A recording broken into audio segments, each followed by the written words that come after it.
ॐ नमो अरिहन्ताणं। ॐ नमो सिद्धाणं। ॐ नमो आयर्याणं। ॐ नमो वज्रायाणं। नमो Lowe सवसाहुणं। जब लो महावीर भगवान की जय। हम पद्म पुराण के पर्व नंबर 7 में थे, जहाँ पर रावण का जन्म के बारे में पढ़ा और रावण के जन्म के बाद हमने उसने जो सहस्त्र विद्याएं सीखी, जिसने अपने योग के प्रभाव से, उनके बारे में हमने पढ़ा। अब हम आगे बात करते हैं। रावण जो है अपनी लंका, उनके पूर्वजों की जो लंका बसाई गई थी, उसको प्राप्त करने के उसकी प्रबल इच्छा थी। इसलिए उसने अपनी जो पूर्वजों द्वारा बसाई गई लंका थी, उसके बारे में आगे वर्णन है। रावण सन्मुख गया, उसके दादाजी, पिताजी एवं सूर्यरज, रक्षरज सबको प्रणाम किया और भाइयों को प्रेम पूर्वक गले मिला, और जो भी उसके सेवक लोग थे, जो भी उसके राज्य में रहने वाले लोग थे, उसको बड़े आदर से और स्नेह से देखा। अपने बाबा और पिता आदि परिवार का विनय किया और उनका हालचाल पूछा। उन्होंने रावण से पूछा। रावण को देखकर गुरुजन ऐसे खुश हुए जो कहने में नहीं आता। बारंबार रावण से सुख की कथा पूछते और स्वयं परम नगर को देखकर आश्चर्य को प्राप्त हुए। देवलोक समान यह नगर उसे देखकर राक्षस वंशी एवं वानर वंशी सभी प्रसन्न हुए, और पिता रत्नश्रवा, माता केकसी पुत्र के मुख को देखकर और इसे बारंबार प्रणाम करता हुआ देखकर अति आनंद को प्राप्त हुए। दोपहर के समय रावण ने बड़े पुरुषों को स्नान कराने का आयोजन किया। तब सुमाली आदि रत्नों के सिंहासन पर स्नान के लिए विराजमान हुए। स्वर्ण रत्नों के कलशों को कमल के पत्तों से ढके हुए, मुख मोतियों की माला से सुशोभित, महाकांति से युक्त, सुगंध जल से भरे उन कलशों की सुगंध दसों दिशाओं में सुगंध में हो रही थी। स्नान कराते समय जब कलशों से जल डालते हैं, तब जैसे मेघ की बरसात होती है, ऐसी सुंदर आवाज होती है। उस सुगंधित जल को लगाकर स्नान कराया। स्नान के समय अनेक प्रकार के बाजे बजे।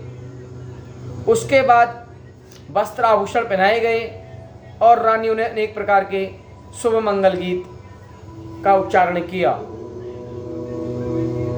रावण आदि तीनों भाई देव कुमार समान, उनने बड़े पुरुषों का विनय किया, उनका आदर किया, उनका सत्कार किया और उनके चरणों में वंदना करी।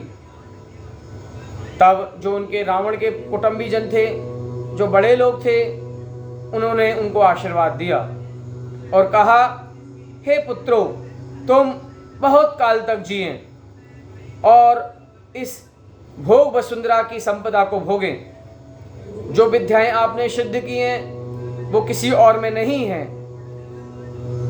सुमाली, माल्यवान, सूर्यरज, रक्षरज और रत्नश्रवा, इन्होंने अपने बड़े दुलार से और रावण को, कुंभकर्ण को, विभीषण को आदर पूर्वक अपने गले लगाया और छाती से लगाया, और बड़ा प्रेम, बड़ा स्नेह जो है अपने रावण, कुंभकर्ण, विभीषण के लिए किया। सभी परिवार एवं समस्त सेवक लोगों ने उत्साहपूर्वक भोजन किया। रावण ने बड़े पुरुषों की बहुत सेवा की सेवक लोगों का सम्मान किया, सबको वस्त्र आभूषण दिए। सुमाली आदि सभी गुरुजन फूल गए हैं। नेत्र व मन जिनके रावण से प्रसन्न होकर कहते हैं, हे पुत्र तुम सुखपूर्वक रहो।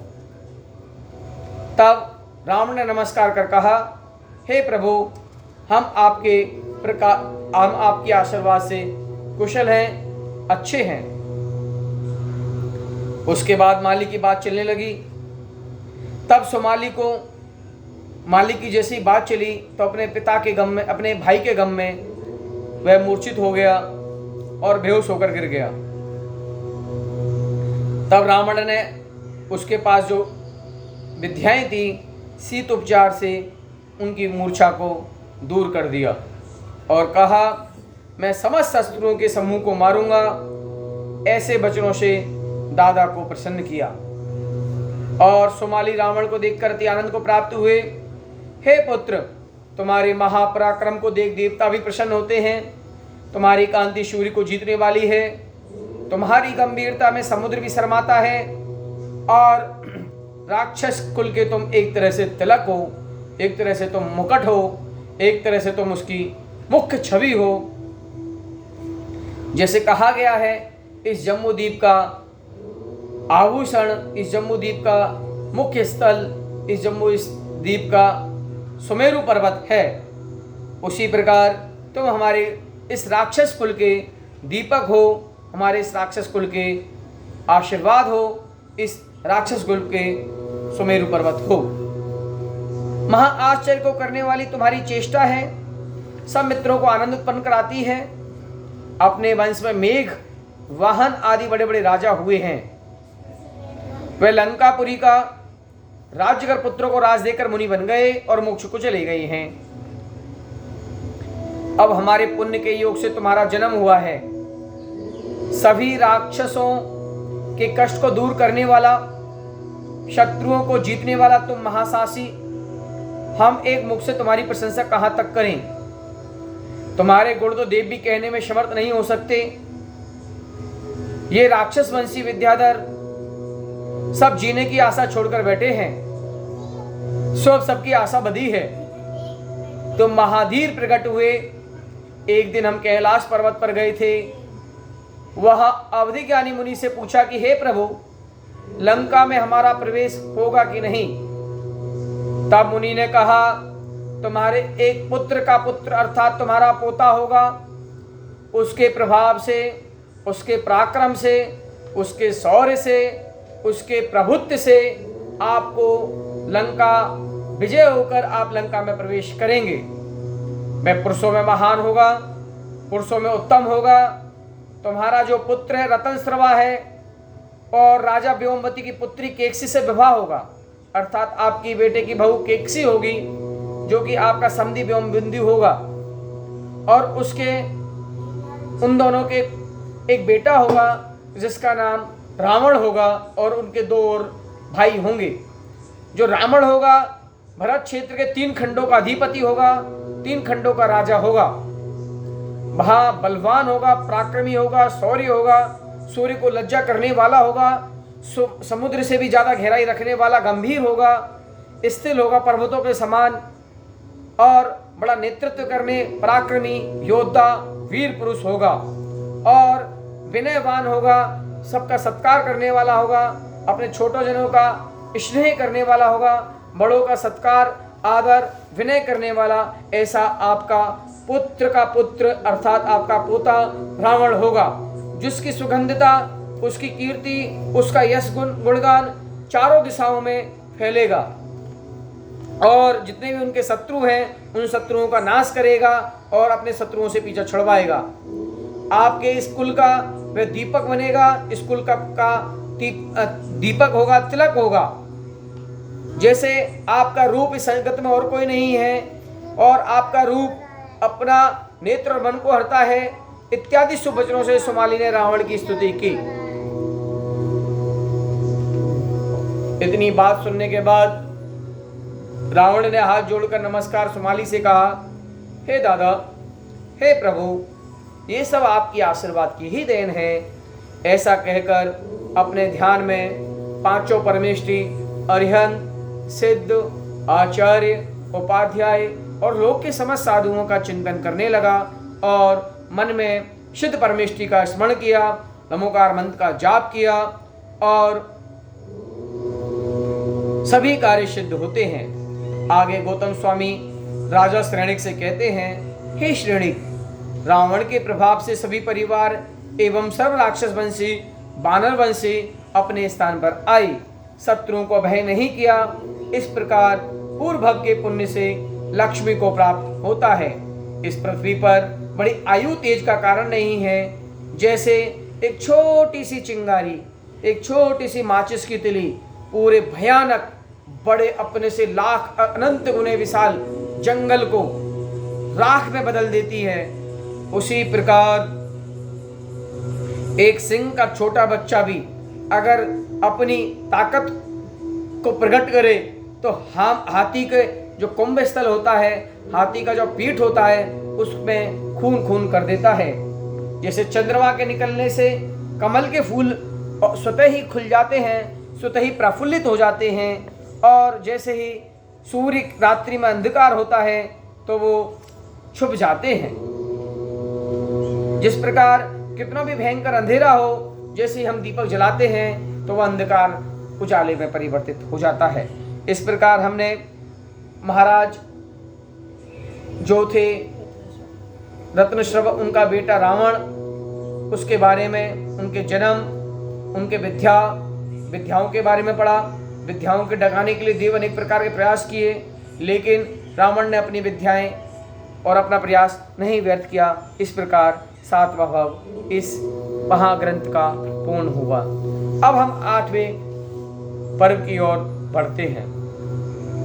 जो रावण है, जो दशानन है, उसके परिवार, उसके कुटुंबजन में कौन कौन क्या है, उसका क्या वैभव है, उसके पास क्या संपत्ति है, वह क्या किस किस का राजा है, उसके बारे में हम पढ़ेंगे। दक्षिण श्रेणी में असुर संगीत नाम का एक नगर, वहां का राजा विद्याधर, बड़े योद्धा विद्याधरों में दैत्य कहलाते हैं। जैसे रावण के बड़े योद्धा राक्षस कहलाते हैं, उसी प्रकार विद्याधरों के बड़े योद्धा दैत्य कहलाते हैं। इंद्र कुल के योद्धा देव कहलाते हैं। राजा का नाम है मैं ये, उनकी रानी का नाम हेमवती। देखिए, राजा में उनकी पत्नी हेमवती, उनकी एक बेटी है, बेटी का नाम है मंदोदरी, जो कि रावण की पत्नी है और रत्नश्रवा की बेटे की बहू बनेगी। जो मंदोदरी है, उनके पिता में और उनकी माँ हेमवती। अब कैसी है मंदोदरी?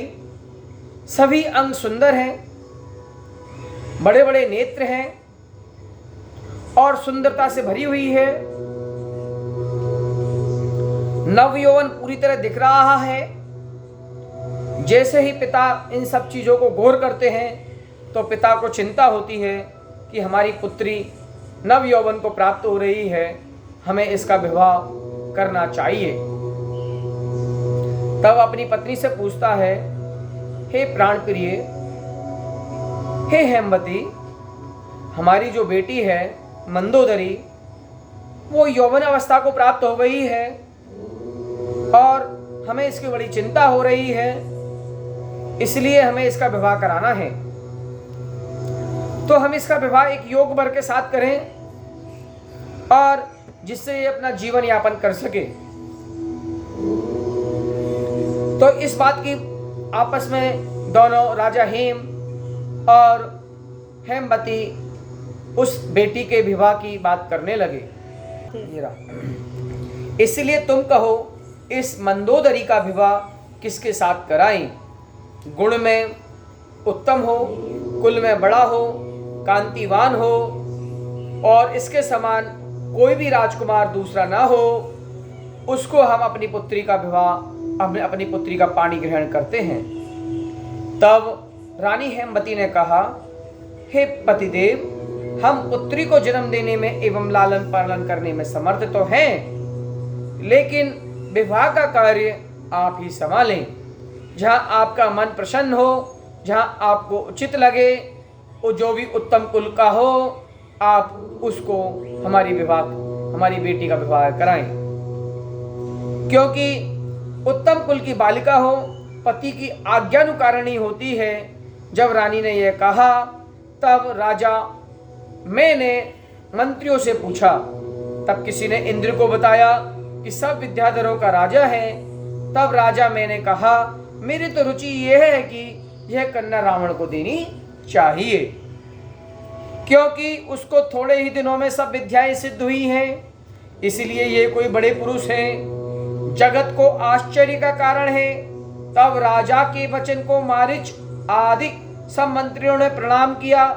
तब मंत्रियों ने अच्छे गृह लगन देखकर कुरगृह छोड़ मारीच को साथ लेकर राजा मैं के साथ कन्या को लेकर रावण के पास चले गए। रावण भीम नाम के वन में चंद्रहास खड़ग विद्या साधने आई थी। जो रावण था वो एक जंगल का नाम है भीमबाम, उसमें एक विद्या साधने आए थे। उस विद्या का नाम था खड़ग विद्या। वे चंद्रहास खड़ग सिद्ध कर सुमेरु पर्वत के चैत्यालों की वंदना करने गए थे। तब राजा मैं की भीम नाम के वन में आए। वहां वन के मध्य एक ऊंचा महल देखा, मानो वह महल स्वर्ग के समान हो और स्वर्ग को ही छूने वाला हो। रावण ने जो स्वयंप्रभ नाम का नगर बसाया था, उसके पास ही यह बहुत बड़ा महल है। सो राजा में विमान से उतरकर महल के पास आए और वादी त्रादि सब आडंबर नीचे छोड़ मंदोदरी को साथ लेकर महल के ऊपर चढ़ गए। 7वें मंजिल पर गए। वहां रावण की बहन चंद्रनखा बैठी थी। कैसी है चंद्रनखा? बहुत ही सुंदर, साक्षात वन की देवी हो। चंद्रनखा ने राजा में एवं मंदोदरी को देखकर बहुत आदर किया और समीप में बैठ गई। तब राजा मैंने चंद्रनखा से पूछा, हे पुत्री, तुम कौन हो? किस कारण इस वन में अकेली बैठी हो? जा वाणी के ज्ञान से सूझे लोकालोक, सो वाणी मस्तक नमो सदा दे तुम दो।